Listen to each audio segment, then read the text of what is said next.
Now, with a situation like this and the gun like that, the Bureau of Alcohol, Tobacco, and Firearms jumps in the mix pretty quickly.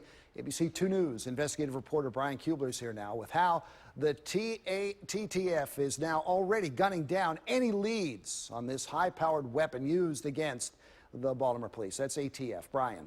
Jamie, there's a good chance the ATF has already ran the trace on this AR-15 style weapon, a trace that could fill in some very important gaps in last night's shooting.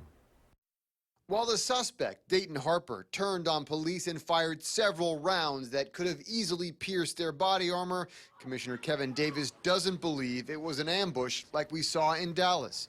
His 4 officers were drawn in by gunfire, then shot at with a weapon and ammunition that he says should cause significant pause. Guns like this, ammunition like that, certainly concerns all of us, and it should.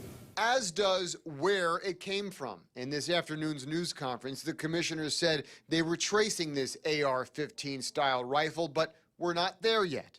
But if not, they will be soon. Was this an urgent trace?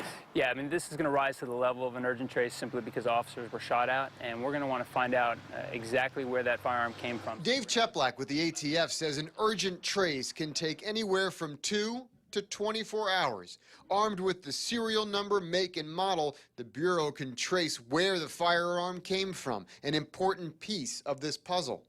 But some guns don't have those markings. Either they were obliterated or the weapon was simply built at home.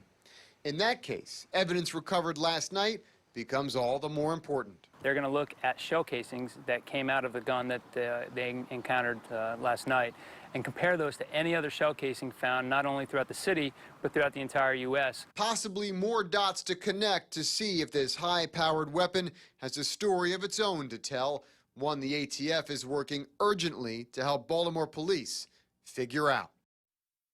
Meanwhile, of the 4 officers shot at last night, one of them did have one of the new body-worn cameras, but Commissioner Davis said the officer did not have time to activate it before the suspect turned and began to fire on police. Wow.